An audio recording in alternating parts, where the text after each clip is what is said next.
नमस्कार। आज हम सुनेंगे निराला की लिखी कहानी सुकुल की बीवी। निराला अपनी काव्य शक्ति के कारण हिंदी साहित्य में पहचाने जाते हैं, पर उनकी कहानियाँ भी विशिष्ट हैं और सुनने पढ़ने योग्य हैं। तो सुनते हैं उनकी कहानी सुकुल की बीवी। बहुत दिनों की बात है, तब मैं लगातार साहित्य समुद्र मंथन कर रहा था, पर निकल रहा था केवल गरल। पान करने वाले अकेले महादेव बाबू, मतवाला संपादक, शीघ्र रत्न और रंभा के निकलने की आशा से अविराम मुझे मथते जाने की सलाह दे रहे थे। यद्यपि विष की ज्वाला महादेव बाबू की अपेक्षा मुझे ही अधिक जला रही थी, फिर भी मुझे एक आश्वासन था कि महादेव बाबू को मेरी शक्ति पर मुझसे भी अधिक विश्वास है। इसी पर वेदांत विषयक नीरस एक सांप्रदायिक पत्र का संपादन भार छोड़कर मनसा वाचा कर्मणा सरस कविता कुमारी की उपासना में लगा। इस चिरंतन चिंतन का कुछ ही महीने में फल प्रत्यक्ष हुआ। साहित्य सम्राट गोस्वामी तुलसीदास जी की मदन दहन समय वाली दर्शन सत्य उक्ति हेच मालूम दी, क्योंकि गोस्वामी जी ने उस समय दो ही दंड के लिए कहा है, अबला बिलो कहीं पुरुषमय, अरु पुरुष सब अबलामयम। पर मैं घोर सुषुप्ति से के समय को छोड़कर बाकी स्वप्न और जागृत के समस्त दंड ब्रह्मांड को अबलामय देखता था। इसी समय दरबान ने से मेरा नाम लेकर किसी ने पूछा है। मैंने जैसे वीणा झंकार सुनी, सारी देह पुलकित हो गई, जैसे प्रसन्न होकर पीयूष वर्षी कंठ से साक्षात कविता कुमारी ने पुकारा हो। बड़े अपनाव से मेरा नाम लेकर एक साथ कालिदास, शेक्सपियर, बंकिम चंद्र और रविंद्रनाथ की नायिकाएं दृष्टि के सामने उतर आईं।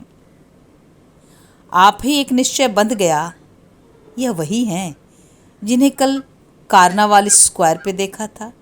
टहल रही थी, मुझे देखकर पलकें झुका ली थी। कैसी आँखें वे, उनमें कितनी बातें। मेरे दिल के साफ आईने में उनकी सच्ची तस्वीर उतर आई थी, और मैं भी वायु वेग से उनकी बगल से निकलता हुआ उन्हें समझा आया था कि मैं एक अत्यंत सुशील, सभ्य, शिक्षित और सच्चरित्र युवक हूँ। बाहर आकर गेट पर एक मोटर खड़ी देखी थी। जरूर वह उन्हीं की मोटर थी। उन्होंने ड्राइवर से मेरा पीछा करने के लिए कहा होगा। उसने पता मालूम कर, नाम जानकर मिलने आई हैं। अवश्य वह बेथुन कॉलेज की छात्रा हैं। उसी के सामने मिली थी। कविता से प्रेम होगा, मेरे छंद की स्वच्छंदता कुछ आई होगी इनकी समझ में, तभी बाकी समझने के लिए आई हैं। उठकर जाना अपमानजनक जान पड़ रहा था। वहीं से दरबान को ले आने की आज्ञा दी। अपना नंगा बदन याद आया, ढकता कोई कपड़ा न था। कल्पना में सजने के तरह तरह के सूट याद आए, पर वास्तव में दो मैले कुर्ते थे। बड़ा गुस्सा लगा प्रकाशकों पर। कहाँ नीच हैं, लेखकों की कद्र नहीं करते। उठकर मुंशी जी के कमरे में गया, उनका रेशमी चादर उठा लाया। कायदे से गले में डालकर देखा फपती है कि नहीं। जीने से आहट मिल रही थी। देर तक कान लगाए बैठा रहा। बालों की याद आई, उकस न गए हो। जल्द जल्द आईना उठाया, एक बार मुंह देखा, कई बार आंखें सामने रेल रेल कर, फिर शीशा बिस्तरे के नीचे दबा दिया। झांकी गेटिंग मैरिड सामने करके रख दी। डिक्शनरी की सहायता से पढ़ रहा था। डिक्शनरी किताबों के अंदर छिपा दी। फिर तनकर गंभीर मुद्रा में बैठा। आगंतुक को दूसरी मंजिल पर आना था। जीना गेट से दूर था, फिर भी देर हो रही थी। उठकर कुछ कदम बढ़ाकर देखा, बचपन के मित्र मिस्टर सुकुल आ रहे हैं। बड़ा बुरा लगा। यद्यपि कई साल बाद की मुलाकात थी। कृत्रिम हंसी से होठ रंग कर उनका हाथ पकड़ा और लाकर उन्हें बिस्तरे पर बैठाला। बैठने के साथ ही सुकुल ने कहा, श्रीमती आई हुई हैं। मेरी रूखी ज़मीन पर आषाढ़ का पहला दोंगरा गिरा। प्रसन्न होकर कहा, अकेली हैं? रास्ता नहीं जाना हुआ? तुम भी छोड़कर चले आए? बैठो, तब तक मैं लिवा लाऊं। तुम लोग देवियों की इज्जत करना नहीं जानते। सुकुल मुस्कुराए, कहा, रास्ता न मालूम होने पर निकाल लेंगी। ग्रेजुएट हैं, ऑफिस में मतवाला की प्रतियां खरीद रही हैं। तुम्हारी कुछ रचनाएं पढ़कर खुश होकर मैं चल न सका। गर्व को दबाकर बैठ गया। मन में सोचा, कवि की कल्पना झूठ नहीं होती। कहा भी है, जहाँ न जाए रवि वहाँ जाए कवि। कुछ देर चुपचाप गंभीर बैठा रहा, फिर पूछा, हिंदी काफ़ी अच्छी होगी इनकी? हाँ, सुकुल ने विश्वास के स्वर से कहा। ग्रेजुएट हैं? बड़ी श्रद्धा हुई। ऐसी ग्रेजुएट देवियों से देश का उद्धार हो सकता है। सोचा, निश्चय किया, अच्छी चीज का पुरस्कार समय देता है। ऐसी देवी जी के दर्शन की उतावली बढ़ चली, पर सभ्यता के विचार से बैठा रहा, ध्यान में उनकी अदृष्ट मूर्ति को भिन्न भिन्न प्रकार से देखता हुआ। एक बार होश में आया, सुकुल को धन्यवाद दिया। सुकुल का परिचय आवश्यक है। सुकुल मेरे स्कूल के दोस्त हैं, साथ पढ़े। उन लड़कों में थे जिनका यह सिद्धांत होता है कि सिर कट जाए चोटी न कटे। मेरी समझ में सिर और चोटी की तुलना नहीं आई। मैं सोचता था, पूंछ कट जाने पर जंतु जीता है, पर जंतु कट जाने पर पूंछ नहीं जीती। पूंछ में फिर भी लाल खाल है, खून है, हाड़ और मांस है, पर चोटी सिर्फ बालों की है। बालों के साथ कोई देहात्म बोध नहीं। सुकुल जैसे चोटी के एकांत उपासकों से चोटी की आध्यात्मिक व्याख्या कई बार सुनी थी, पर सग्रंथी बालों के बल्ब में आध्यात्मिक इलेक्ट्रिसिटी का प्रकाश न मुझे कभी दिख पड़ा, न मेरी समझ में आया। फलतः सुकुल की और मेरी अलग अलग टोलियां हुई। उनकी टोली में वे हिंदू लड़के थे जो अपने को धर्म की रक्षा के लिए आया हुआ समझते थे। मेरी में वे थे जो मित्र को धर्म से बड़ा मानते थे। अतः हिंदू, मुसलमान, क्रिस्तान सभी। हम लोगों के मैदान भी अलग अलग थे। सुकुल का खेल अलग था, मेरा अलग। कभी कभी मैं मित्रों के साथ सलाह करके सुकुल की हॉकी देखने जाता था और सहर्ष, सविस्मय, सप्रशंस, सक्लैप और सनयन विस्तार देखता था। सुकुल की पार्टी की चोटियां स्टिक बनी हुई प्रतिपद गति की ताल ताल पर सिर सिर से हॉकी खेलती। बली मोहम्मद कहता था, जब ये लोग हॉकी में नाचते हैं वे चोटियां सिर पर ठेका लगाती हैं। फिलिप कहता, see the hunter of the east has caught the Hindus forehead in a noose of hair. देखो, पूरब के शिकारी ने हिंदुओं के सिर को बालों के फंदे में फंसा लिया है। इस तरह शिखा विस्तार के साथ साथ सुकुल का शिक्षा विस्तार होता रहा। किसी से लड़ाई होने पर सुकुल चोटी की ग्रंथि खोलकर बालों को पकड़कर ऊपर हिलाते हुए कहते थे, मैं चाणक्य के वंश का हूं। धीरे धीरे प्रवेशिका परीक्षा के दिन आए। सुकुल की आंखें रक्त मुकुल हो रही थी। एक लड़के ने कहा, मुकुल बहुत पढ़ता है। सुकुल बहुत पढ़ता है। रात को खूंटी से बंधी हुई एक रस्सी से चोटी बांध देता है। ऊँघने लगता है तो झटका लगता है, जगकर फिर पढ़ने लगता है। चोटी की एक उपयोगिता मेरी समझ में आ गई। मैं कवि हो चलाता, फलतः पढ़ने की आवश्यकता न थी। प्रकृति की शोभा देखता था। कभी कभी लड़कों को समझाता भी था कि इतनी बड़ी किताब सामने पड़ी है, लड़के पास होने के लिए सिर के बल हो रहे हैं, वे उद्भिद कोटि के हैं। लड़के अवाक दृष्टि से मुझे देखते रहते थे, मेरी बात का लोहा मानते हुए। पर मेरा भाव बहुत दिनों तक नहीं रहा। जब 8-10 रोज इम्तहान के रह गए, एक दिन जैसे गाड़ी छूटने लगी, ख्याल आते ही कि फेल हो जाऊंगा। प्रकृति में कहीं कविता न रह गई। संसार के प्रिय मुख विकृत हो गए। पिताजी की पवित्र मूर्ति प्रेत की जैसी भयंकर दिखी। माताजी की स्नेह की वर्षा में अविराम बिजली की कड़क सुनाई देने लगी। वंश मर्यादा की रक्षा के लिए विवाह बचपन में ही हो गया था। नवीन प्रिया की अभिनवता की जगह बंकिम दृगों का वैमनस्य हलाहल क्षिप्त होने लगा। पुरजनों के प्रगाढ़ परिचय के बदले प्राणों को पार कर जाने वाली अवज्ञा मिलने लगी। इस समय एक दिन देखा, सुकुल के शीर्ण मुख पर अध्यवसाय की प्रसन्नता झलक रही है। किताब उठाने पर और भय होता था, रख देने पर दूने दबाव से फेल हो जाने की चिंता। फलतः कल्पना में पृथ्वी अंतरिक्ष पार करने लगा। कल्पना की वैसी उड़ान आज तक नहीं उड़ा। वह मसाला ही नहीं मिला। अंत में निश्चय किया, प्रवेशिका के द्वार तक जाऊंगा, धक्का न मारूंगा, सभ्य लड़के की तरह लौट आऊंगा। अस्तु सबके साथ गया और लड़कों ने पूरी शक्ति लगाई थी, इसलिए परीक्षा फल के निकलने से पहले तरह तरह से हिसाब लगाकर अपने अपने नंबर निकालते थे। मैं इसलिए निश्चिंत था। मैं जानता था कि गणित की नीरस कॉपी को पद्माकर के चुहचुहाते कवित्तों से मैंने सरस कर दिया है। फलतः परीक्षा समुद्र तट से लौटते वक्त दूसरे तो रिक्त हस्त लौटे। मैं 2 मिट्टी बालू लेता आया।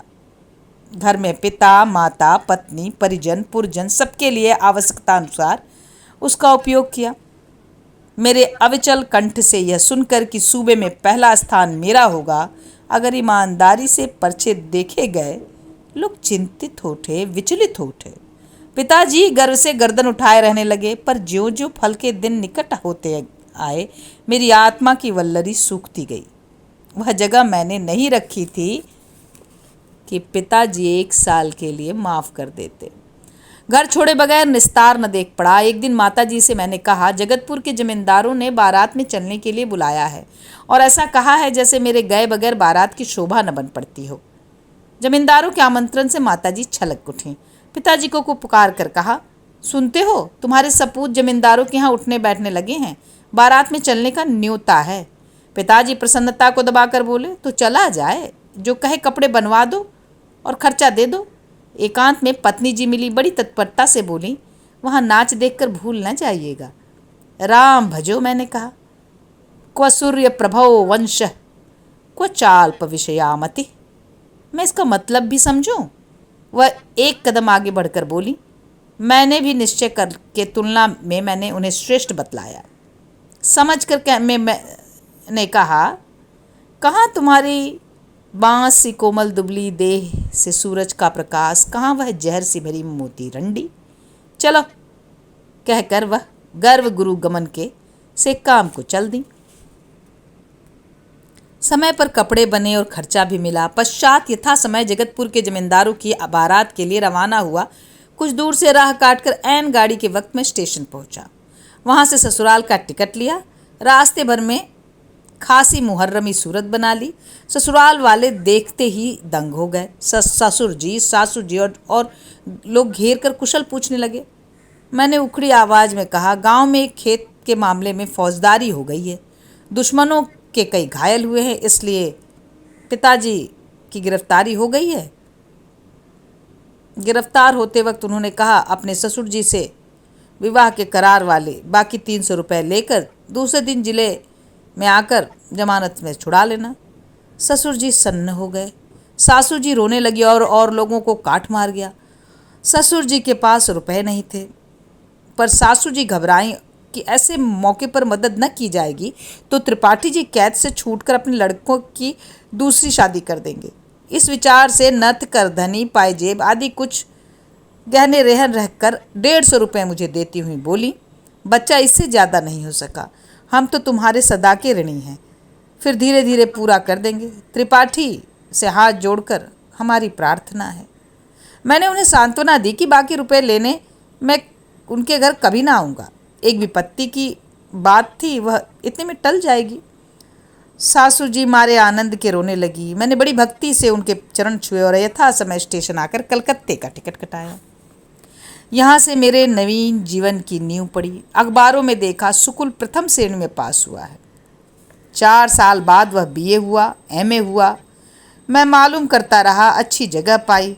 अब परीक्षा समाप्त कर परीक्षक है। मैं ज्यों का त्यों एक बार धोखा खाकर बराबर धोखा खाता रहा। एक परीक्षा की तैयारी न करके कभी पास न हो सका। कितनी परीक्षाएं दी। तब से यह आज सुकुल से मेरी मुलाकात है। एक बार सारा इतिहास मेरे मस्तिष्क में चक्कर लगा गया। अब वह पिताजी नहीं, माताजी नहीं, पत्नी नहीं, केवल मैं हूँ और परीक्षा भूमि, सामने प्रश्नों की अगणित तरंगमाला। मैं विचार में था, जब आँख खुली साकार सुघरता मेरे सामने थी, अविचल दृष्टि से मुझे देखती। अंजलि बांधकर नमस्कार किया। ललित अंग्रेजी से संवर्धित करते हुए बोले हुए, good morning. Poet of vers libre. मैं उठा, नमस्कार कर सुकुल के नज़दीक वाली कुर्सी पर बैठने के लिए बड़े अदब के साथ हाथ बढ़ाकर बताया। वह खड़ी रहीं, लहराती हुई मंद गति से चली, बैठकर मुझे देखकर मुस्कुराती हुई बोली, आप खूब लिखते हैं। प्यासा मृग मरीचिका के सरोवर का व्यंग नहीं समझता। मुझे यह पहली तारीफ मिली थी। इच्छा हुई जाऊं, महादेव बाबू को भी बुला लाऊं, कहूं कि अब अमृत निकलने लगा है, चुल्लू बांध कर चलिए। लेकिन अभी उतने अमृत से मुझे भी अघाव न हुआ था। बैठा हुआ एकांत भवन की भक्ति की दृष्टि से उन्हें देखता रहा। रक्त अधरों के करारों से अमृत का निर्झर बहा। वह बोली, सुकुल, आपकी कविता नहीं समझते, मैं समझती हूँ। सुकुल न रहे। कहा, ऐसा समझना वास्तव में कहीं नहीं देखा। असर ही भी क्या, चाहे कुछ न समझिए, पर सुनने से जी नहीं उबता। एमए क्लास तक किसी प्रोफेसर के लेक्चर में यह असर न था।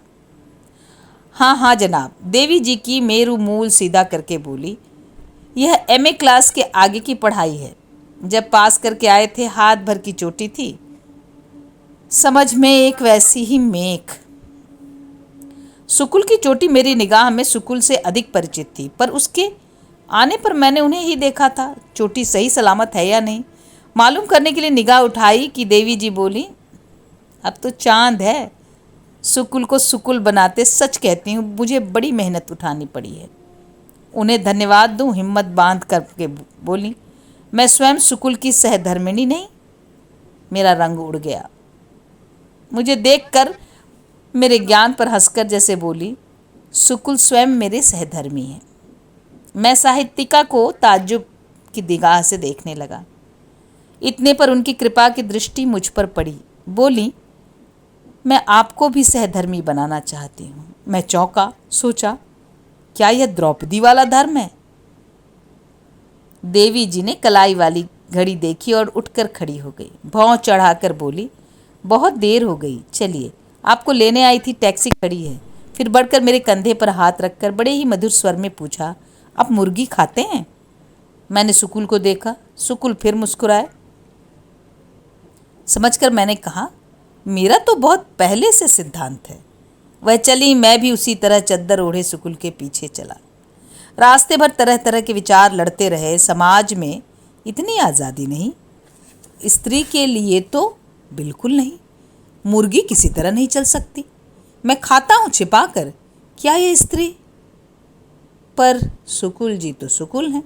सुकुल का घर आ गया, एक छोटा सा 2 मंजिला मकान, इधर उधर बंगालियों की बस्ती, जगह जगह कूड़े के ढेर, ऊपर मछलियों के सेलर, बदबू आती हुई। हम लोग उतरे। भीतर बैठते दाहिने हाथ का एक छोटा सा बैठका, एक 1.5 साल के बच्चे को दासी खिलाती हुई। श्रीमती जी को देखकर बच्चा माँ माँ कहता हुआ उतावला हो गया। दोनों हाथ फैलाकर माँ के पास आने के लिए कूद कर दासी की गोद में लटक रहा। लेकर देवी जी प्यार करने लगी। सुकुल ने दासी को मकान खोलने की कुंजी दी।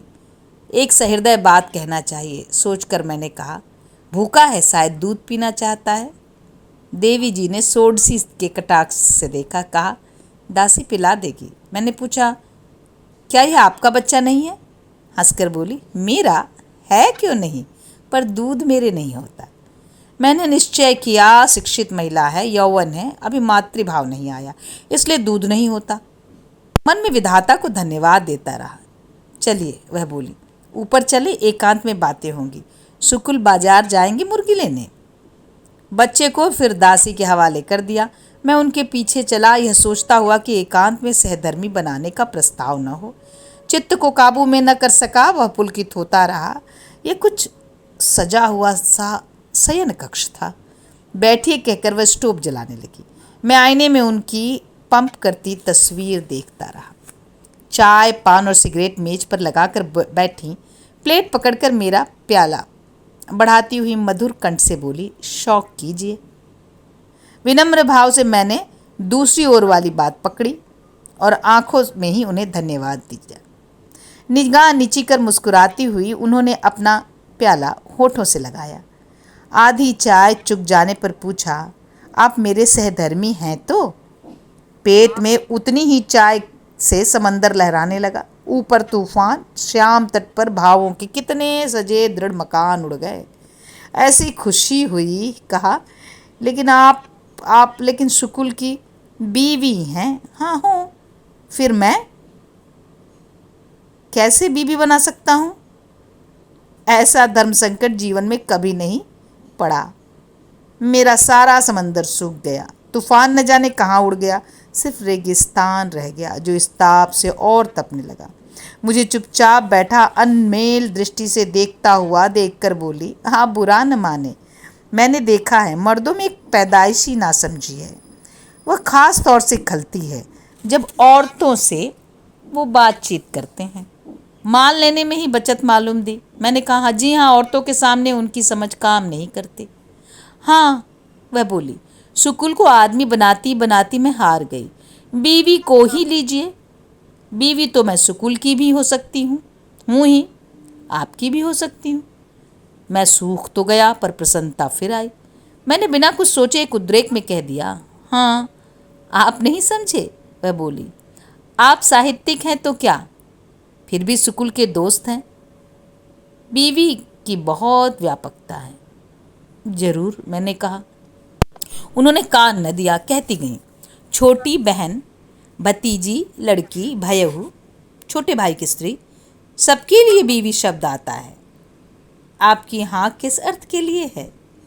मैंने डूब कर कुछ कुल्ले पानी पीकर जैसे था पाई, प्रसन्न होने की चेष्टा करते हुए, बहन के अर्थ में। उन्होंने कहा, देखिए, मर्द की बात एक होती है।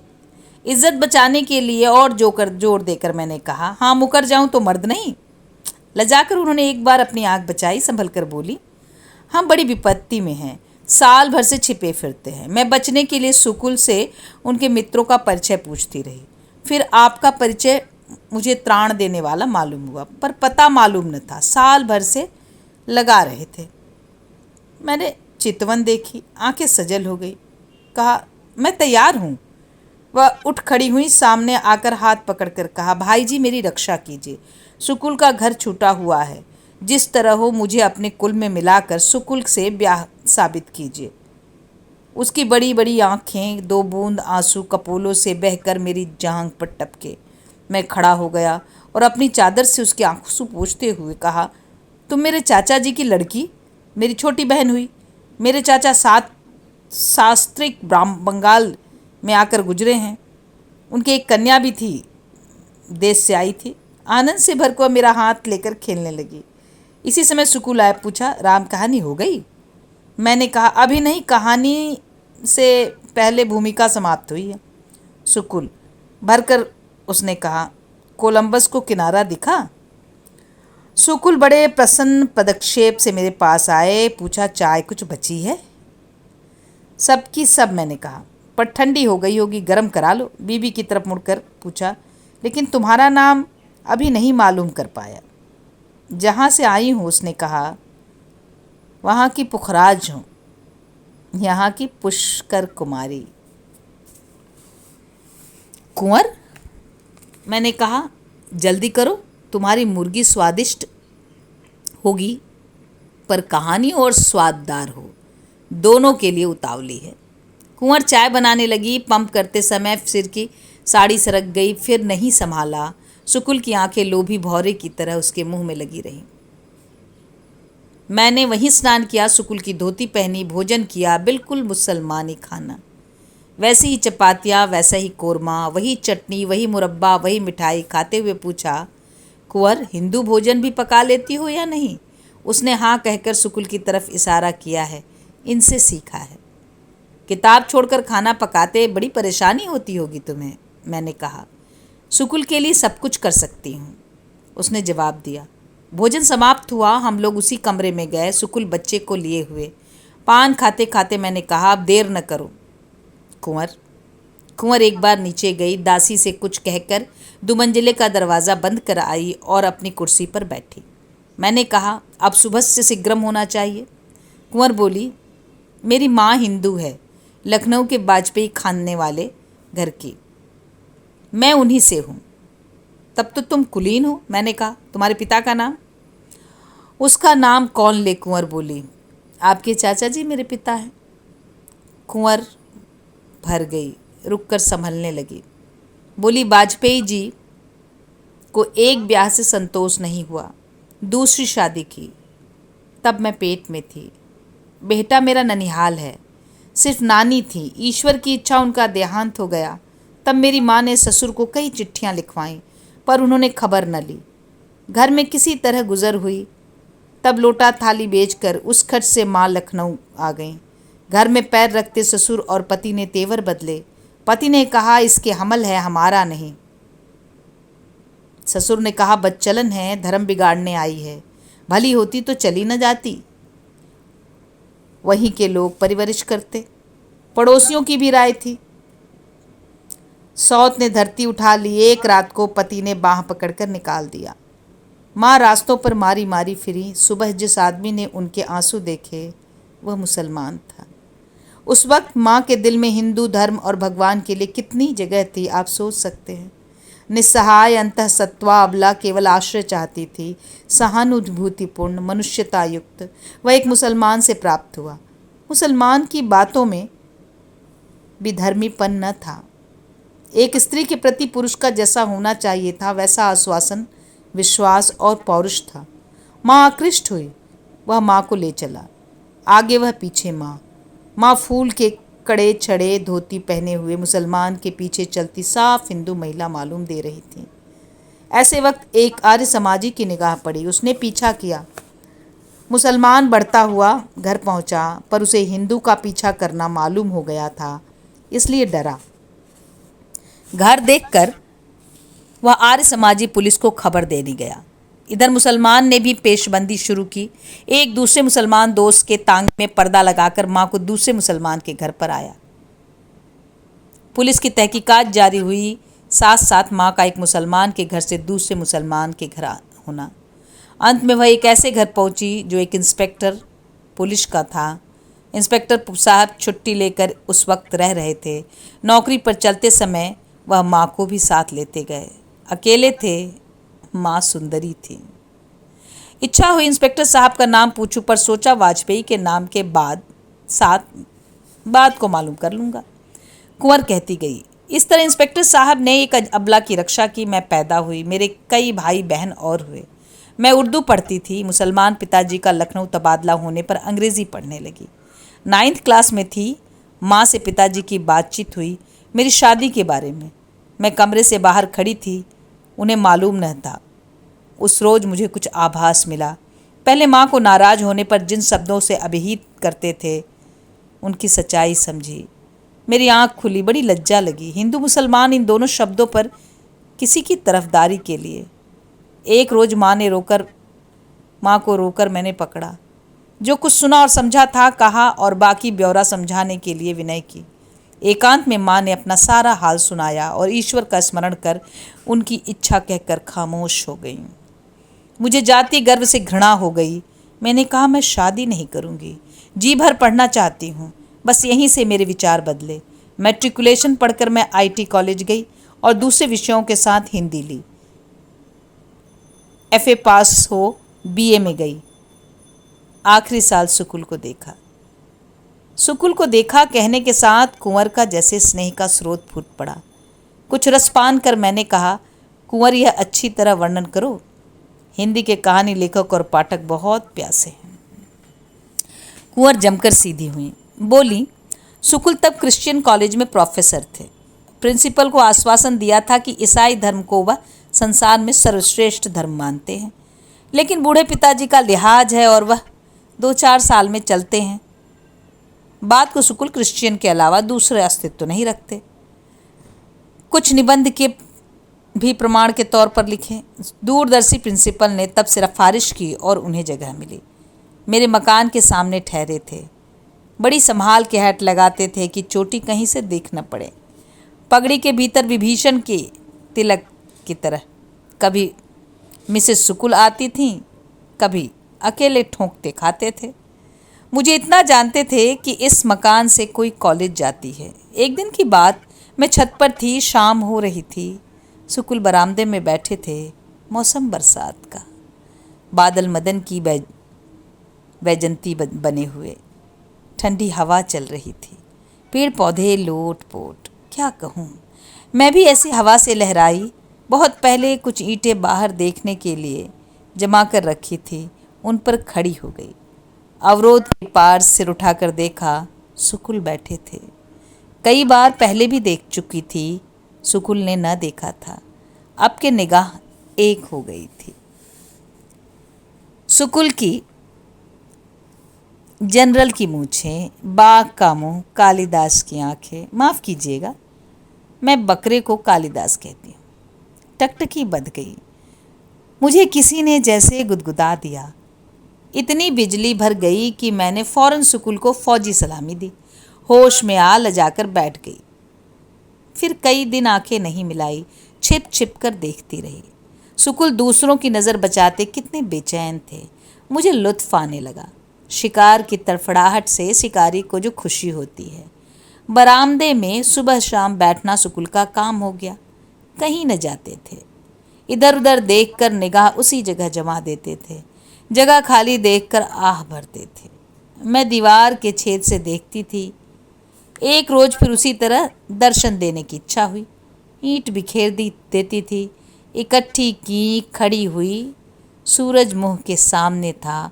सुकुल ने देखते ही हाथ जोड़कर प्रणाम किया। मैं कागज़ का एक टुकड़ा ले गई थी। उसकी गोली बनाकर उसे नीचे डाल दिया। उस पर सुकुल की जैसे निगाह थी, वैसे नादिर शाह के कोहिनूर पर भी न रही होगी, न अंग्रेज़ों की अवध पर। मारे आकर्षण से मुझसे रहा न गया। पूछा, क्या लिखा था? कुछ नहीं, कुंवर बोली। वह कोहिनूर ही की तरह सफ़ेद था। सुकुल ने उसे उठाकर बड़े चाव से खोला, और यद्यपि उसमें कुछ न लिखा था, फिर भी कुछ लिखा होता तो सुकुल को इतनी सरसता न मिली होती। उस शून्य पृष्ठ पर विश्व की समस्त प्रेमिकाओं की कविता लिखी थी। सुकुल उसे लेकर बरामदे में आए और मुझे दिखाकर हृदय से लगा लिया। मैं मुस्कुराकर विदा हुई। इस खाली के बाद भरी दागने लगी। रोज एक गोली चलाती थी। बिहारी, देव, पद्माकर, मतीराम आदि के दोहे और कविता लिख लिख कर। अंत में सुकुल का किला तोड़ दिया। एक दिन एक गोली में दाग कर कि मैं तुम्हारे घर जाऊंगी, रात भर दरवाज़ा खुला रखना। गई और अपने किले पर अधिकार कर समझा दिया कि इम्तहान के बाद स्थायी रूप से वहाँ आकर निवास करूंगी। सुकुल अपनी भूलों का बयान करते रहें, कब क्या करते क्या हो गया, पर मैंने कोई भूल की ही नहीं थी। मिसेस सुकुल से शादी करके सुकुल के पिताजी ने और सुकुल ने मुमकिन है भूल की हो। मैंने यह जरूर सोचा कि मेरे कारण सुकुल की मुसीबतें बढ़ सकती हैं, पर साथ ही यह ख्याल आया कि कोई पहलू उठाइए, सामने मुसीबत है, अब कदम पीछे नहीं पड़ सकता। जहाँ सुकुल हर चाल पर चूकते थे, वहाँ मैंने पहले ही मात दी।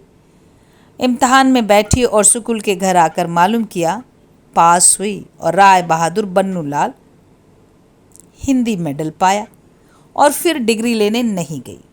इम्तहान के बाद जब एक रात को हमेशा के लिए सुकुल के घर आकर बैठी, बड़ा तहलका मचा। कुछ ढूंढ तलाश के बाद जब मैं नहीं मिली, निश्चय हुआ कि मेरी मर्जी से किसी ने मुझे भगाया। सुकुल को शक हुआ। थाने में रिपोर्ट हुई। सुकुल मुझे कहाँ रखे घबराए। दीवार से बनी एक अलमारी थी। अलमारी के नीचे एक तहखाना छोटा सा था। मैं अब जैसी हूँ तब इससे और दुबली थी। जगन्नाथ जी में कुछ महीने हुए कलयुग की मूर्ति देखी। कंधे पर बीबी को बिठा ले मियाँ लड़के की उंगली पकड़े। आपको धता बता रहे हैं। मेरी इच्छा हुई सुकुल कलयुग बने। सुकुल को कई दफ़े कलयुग बना चुकी हूँ। धत्कारने के लिए कहती थी, सामने समझो हिंदूपन रूपी तुम्हारा बाप है। सुकुल धत्कारते थे। गरज यह कि उस तहखाने में मैं आसानी से आ सकती थी। सुकुल से मैंने कहा, ऊपर कुछ कपड़े डाल दो, सांस लेने की जगह मैं कर लूँगी। अलमारी के ऊपर वाले ताकों में चीज़ें पहले से रखी थी। बाहर से अलमारी बंद करके ताला लगवा देती थी। इस तरह 2-2, 3-3, 4-4 घंटे दम साधने लगी। जब स्कूल कॉलेज जाते थे तब बाहर से ताला बंद कर देते थे, जब लौटते थे तब बाहर दरवाज़ा बंद कर लेते थे। कोई पुकारता था तो मैं तहखाने में जाती थी, अलमारी का ताला बंद करके स्कूल बाहर निकलते थे। तीसरे दिन सही सही पुलिस आ गई। सुकुल उसी तरह बाहर निकले। प्रभात काल था, बल्कि उषह काल। दरोगा मुसलमान डटकर तलाशी लेने लगा। अलमारी के पास आकर खड़ा हुआ। मैं समझ गई यह सांस की आहट ले रहा है। मैं मुंह से सांस लेने लगी। फिर मैं अलमारी नहीं खुलवाया, दराज से देख दाग कर चला गया। सुकुल उसे विदा कर उसी तरह भीतर आए, मुझे निकाला। मैं खिलखिला कर हंसी। फिर सुकुल से जल्द मकान बदलने के लिए कहा। तलाशी की खबरें चारों तरफ फैली। सुकुल के गांव भी पहुंची।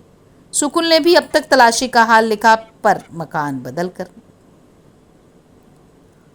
यह मकान बड़ा था। बगल बगल 2 आंगन थे। मेरा ख्याल रख कर लिया गया था। चिट्ठी पास सुकुल के भाई मिसेस सुकुल को लेकर आए। हम पहले से सतर्क थे। बड़े मकान में सुकुल रहने लगे। मैं अपना गुप्त जीवन व्यतीत करती रही। मुझे कोई कष्ट न था, पर सुकुल की ड्यूटी बढ़ गई। सौभाग्य कहूँ या दुर्भाग्य, 3-4 महीने रहकर मिसेस सुकुल बीमार पड़ी और 7-8 दिन के बुखार में उनका इंतकाल हो गया। सुकुल के भाई चले गए थे। इन्होंने फिर किसी को नहीं बुलाया। किसी तरह मित्रों की मदद से उनका अंतिम संस्कार कर दिया। सुकुल से पूछकर मैंने तुम्हारा हाल मालूम कर चुकी थी। जानती थी मुझे ही अपनी नाव खेनी है, पर तुम्हारा पता मालूम न कर सकी। इतनी ही चिंता रह रहकर होती थी। मिसेस सुकुल के रहते मैं मिस्टर सुकुल को तुम्हारे गांव भेजा था। तुम ही जैसे मेरे सहारा हो सकते थे। मिसेस सुकुल के रहने पर मुझे कोई अड़चन न थी, न अब न रहने पर कोई असुविधा है। यह बच्चा मिसेस सुकुल का है। बड़ी कठिनाइयों से तुम्हारा पता लगा था। मिसेस सुकुल के गुजरने पर हम लोगों को विवश होकर लापता होना पड़ा। पास इतना धन था कि 1.5 साल का खर्च चल जाए। इतने दिनों तक हमारी साधना सफल हुई। मैंने कुंवर को धन्यवाद दिया। कलकत्ते में ही उसका ब्याह कर दूंगा, यह आश्वासन देकर उससे विदा ली। सेठ जी बैठे थे। एकांत में ले जाकर यह हाल उनसे कहा। वह सहमत हो गए। कहा, मगर मुंशी जी से न कहिएगा, उनके पेट में बात नहीं रहती। शुभ मुहूर्त में विवाह की तैयारियां होने लगीं। एक दिन आमंत्रित हिंदी भाषी विभिन्न प्रांतों के साहित्यिकों की उपस्थिति में सुकुल के साथ श्री पुष्प कुमारी का विवाह कर दिया गया। प्रीति भोज में अनेक कनवजिए सम्मिलित थे। देश में यह शुभ संदेश सुकुल के पहुंचने से पहले पहुंचा। कुंवर अब भी है। धन्यवाद। यह कहानी सुधा मासिक पत्र में सितंबर 1937 को प्रकाशित हुई।